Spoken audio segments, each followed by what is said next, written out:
Terima kasih Anda masih di Rossi. Ada kekecewaan saat cabang olahraga yang biasa diunggulkan tidak meraih medali emas di Olimpiade.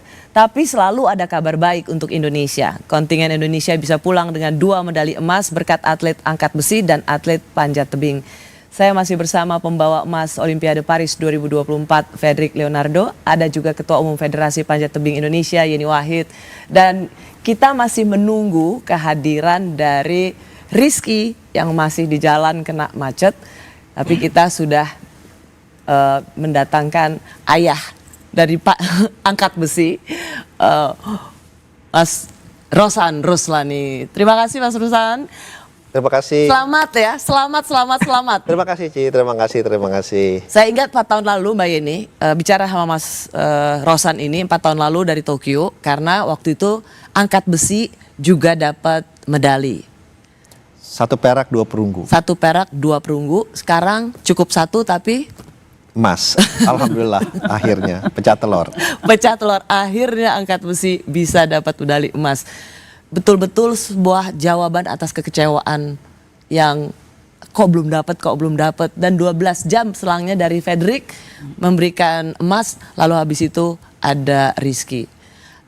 Waktu itu gimana akhirnya pecah telur Mas Rosan? Ya, memang kita mempunyai keyakinan Rizky bisa ada potensi mendapat medali emas. Karena angkat besi ini kan olahraga terukur. Jadi kita bisa melihat siapa lawan-lawan beratnya, bagaimana strategi pada saat nanti di pertandingan. Dan memang kita punya harapan besar dan target kita memang 1 emas. Secara internal target kita 1 emas dan harapannya waktu Eko masih bisa dapat perunggu harapannya waktu itu. Hitungan kita seperti itu. Karena Rizky ini dia adalah pemegang rekor dunia untuk angkatan total. 365 kg untuk angkatan total di kelas 73 kg yang dia pecahkan pada saat di Phuket di babak kualifikasi terakhir Olimpiade. Ya. Jadi memang harapan kita besar karena dia memang pemegang rekor dunia angkatan totalnya. Gitu. Memang saya baca dia sampai dijuluki si anak ajaib ya di usianya yang masih sangat muda, tapi dia sudah bisa memecahkan rekor.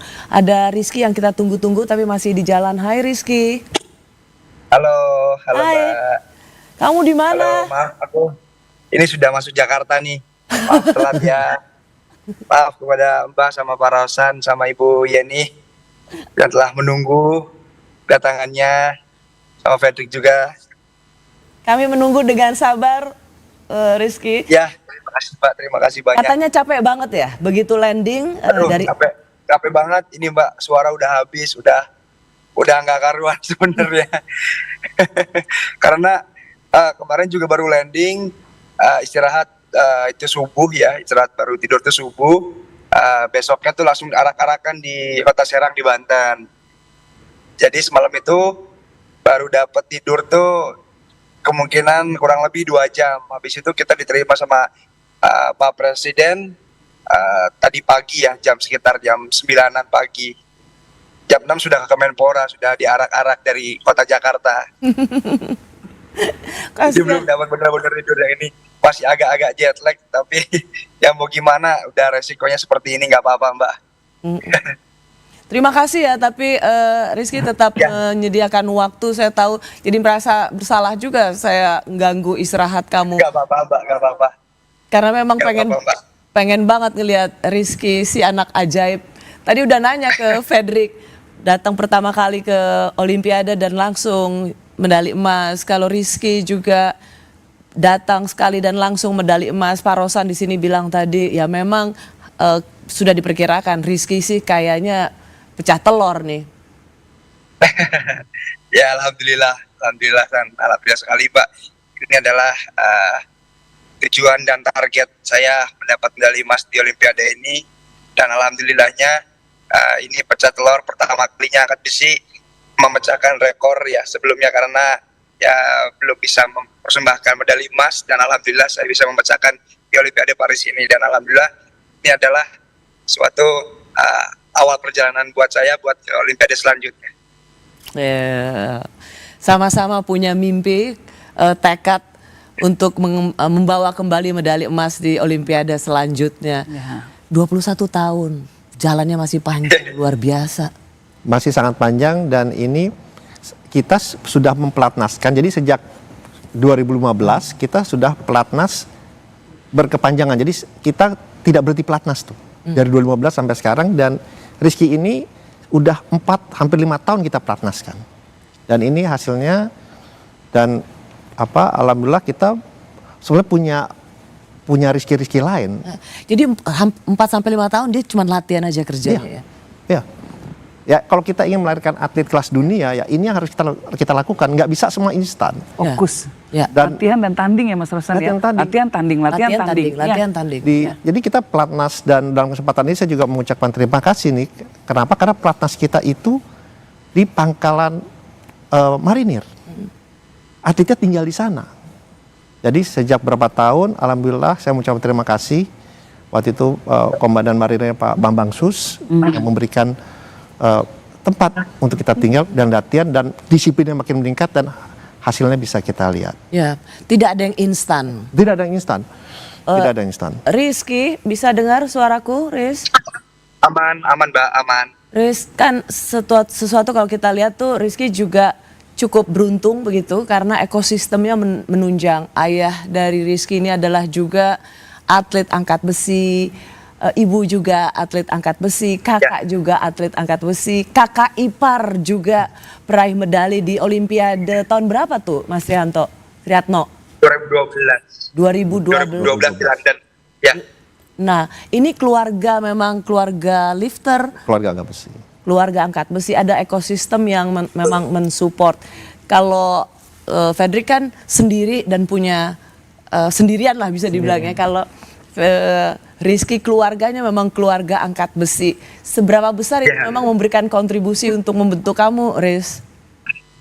Ya, kontribusinya buat diri saya sendiri, Mbak, ya, itu sangat-sangat besar dan sangat-sangat apresiasi buat saya sendiri juga, karena memang orang tua saya sangat menginspirasi saya, dan kakak-kakak saya itu sangat menginspirasi saya dan membuat spirit saya lebih mau bertekun di angkat besi gitu, Pak. Gimana waktu dilatih papa sama dilatih kakak ipar, katanya katanya ayah Ya. memang perlu pendekatan sendiri untuk seorang Rizky. Kamu bandel ya? Iya, Mbak, jadi awal ceritanya itu aku dilatih sama ayah kan, dan dibuat dari kecil tuh sama ayah, dilatih dan dijaga gitu kan, di apapun itu, di tempat latihan sama ayah maupun di rumah. Tapi ayah kan harus profesional di tempat latihan sebagai pelatih, tetapi di rumah sebagai orang tua sendiri, yaitu ayah ya, Pak.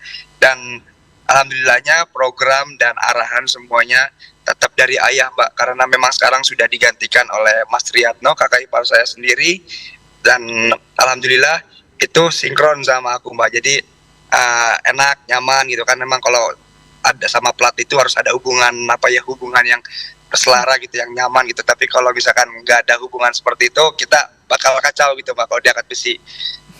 Jadi ya, jadi kita harus punya sakut pautan gitu kan sama kakak ipar. Tapi alhamdulillahnya Mas Triatno ini bisa mengerti keadaan Rizky gitu kan, terus bisa tahu menau Rizky nakal segimana, terus mengatur programnya seperti apa, jam tidurnya seperti apa, makannya gimana. Jadi tetap, Pak, semua program dan arahan tetap dari ayah untuk saat ini, karena memang ayah sekarang sudah tidak bisa maksimal lagi untuk menjaga Rizky, jadi dipercaya oleh Mas Triatno. Jadi Mas Trianto mendapat komplit menjadi atlet dan kemudian menjadi pelatih, atletnya bisa mendapatkan medali emas. Ya. Kalau nggak salah kita dapat juga gambar waktu itu habis medali emas, ada ibu juga datang ke Paris. Coba kita lihat seperti apa waktu itu. Aku sangat bangga dan senang bisa lolos Olimpik pertama kali, dan ini menjadi pengalaman aku buat di Olimpik nanti. Tetapi ada satu hal yang memang unik dan berkah buat aku. Ritual aku dan rutinitas aku sebelum latihan dan bertanding, aku selalu mencium dan mencuci kaki ibuku, karena memang itu suatu keberkahan buat diriku di saat pertandingan. Memang ibuku tuh yang terbaik buat diriku. Karena ibuku selama ini dari kecil telah mensupportku dan selalu mendoakanku di saat aku bertanding maupun latihan. ibu dan kakaknya kita datangkan. Rizky, bisa ada ibu di situ dan tadi Pak Rosan berbisik kepada saya ada kakak juga. Itu surprise atau memang Rizky yang minta? Itu Rizky, permintaan Rizky Mbak, permintaan Rizky karena memang ibu datang sama kakak biar lebih semangat lagi dan menimbulkan support system lebih aja Pak. Aku baca Ya. ibu bilang kalau tanya soal Rizky, Rizky itu katanya anak mama ya? Ya, bisa dikatakan seperti itu Mbak. Jadi kalau ada mama tuh kadang suka masih manja-manja gitu Mbak. Sama tos, saya juga biar umur segini masih anak mama. Waktu itu memang demi Rizky supaya moodnya terjaga, Mas Rosan mendatangkan ibu dan kakaknya Rizky. Yaitu keinginan dari Rizky dan kemudian kita bicara dengan CDM, Mas Ani, dengan NOC Okto juga, dan mereka support untuk mendatangkan. Jadi ya kita datangkan, dan biasa kan itu semua kan teman-teman bilang, bro kita datangin ini peluang emas tambah gede. Saya bilang, udah datengin aja, pokoknya tambah semua gede. Oke, didatengin. Pas datang dapat emas, mereka bilang, oh iya bener ya, ya bener emas. Berkat kedatangan ibu dan kakaknya Rizky ya. Iya, plus makan kambing. Kok? Jadi Rizky ini ritualnya dia sebelum bertanding makan kambing. Hah? Jadi Rizky? sehari sebelumnya kita carilah kambing habis untuk dia makan siang sebelum bertanding. Walaupun dokternya garuk-garuk kepala juga. Ya kita cariin kambing, dan enak kan Rizky kambingnya? Mantap Pak, enak sekali Pak, itu enak sekali Pak. Dan alhamdulillah itu sangat mengisi power untuk saat bertanding Pak. Oh jadi kalau Rizky punya ritual makan kambing sebelum tanding. Iya. Fredrik? Kalau saya harus nasi sama sambal gitu. Harus ketemu, kalau nggak ketemu ya ada yang kurang ya. Garuk-garuk kepala semua itu. Iya ini. Itu. Nasi, harus nasi. Iya, tapi kalau sebelum pertandingan kayak 15 menit sebelumnya saya konsumsi coklat gitu. Untuk mood booster. Buat gula sugar rush lah gitu istilahnya. Coklat beli dari sana? Beli dari Indonesia. Harus dari Indonesia, coklat itu? Karena coklat paling enak menurut saya dari Indonesia. Coklat paling enak dari Indonesia. Kita juga penghasil biji coklat kan, Indonesia, jadi sudah pas. Iya. Itu kalau bawa Rizky jadi harus selalu cari kambing ya? Jadi terbukti setiap ada makan kambing, istilahnya ritualnya. Jadi bukan arti kata sebelum bertanding benar, tapi berapa jam sebelum bertanding dia makan dan tidak pakai nasi ya. Jadi benar-benar kalau di ini sate sama sop, emang takaran Rizky lah ya. Apa tuh? Kali makan bisa 30-40 tusuk sate dan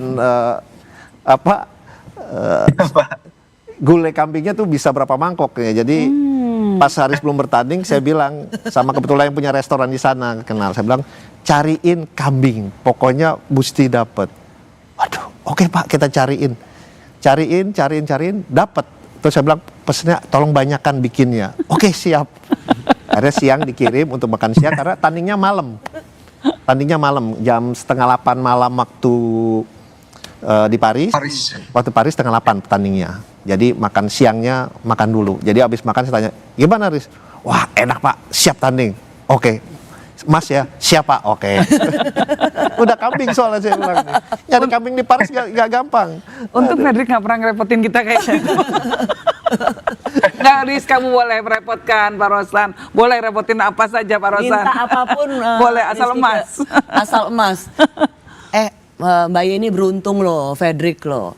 Hanya mau nasi, ada coklat, bawa sendiri lagi. Nggak nyusahin sambal. Mbak Yeni. Bawa sendiri lagi. Rizky, coba ngaku, jadi berapa tusuk sate kambing sebelum tanding? Kemarin nggak terlalu banyak sih Mbak. Kemarin kan memang ada masakan mamah juga bawa ke Paris dari Indonesia, makanan rendang, terus sambal goreng kentang, ati ampela, sama dibikinkan nasi goreng, sama ayam suwir. Astaga.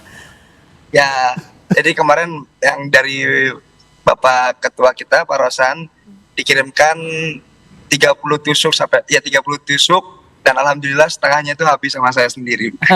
Berapa mangkok sup? Kemarin satu aja karena kan sate kambingnya 15, terus rendangnya 3 biji, habis itu ayam suwir sama nasi goreng. Jadi Sama kalau rendang. sebenarnya sebelum bertanding tuh nggak boleh terlalu banyak makan ya, karena kita punya space waktu 2 jam sebelum bertanding. Tapi kemarin nekat aja karena memang sudah lama tidak menemukan makanan Indonesia, karena kemarin training camp 2 minggu di suatu desa, jadi makannya kurang bagus. Saya kirim 3 minggu sebelumnya udah berangkat. Oh, Mbak Yeni, betapa hidup ini tidak adil ya. Kenapa? Kita dengar cerita Rizky, sate kambing, sop, ayam suwir, nasi, bla bla bla. Kita lihat air aja udah. Dan itu kadar lemaknya di bawah 4% kan? 4%. Oh, itu betapa hidup ini tidak adil. Kita baru lihat air mineral gini aja udah lemak kita udah tambah 10%. Dia 4, sedikit, 4%-an average. Bahkan segitu banyak. Iya. Tapi ngangkatnya begitu. Ngangkatnya seberat itu bro sih. Gimana? Ya, jadi kan Rizky ini hebatnya nih manusia yang paling kuat. Kalau Fredrik manusia yang paling cepat dalam memanjat.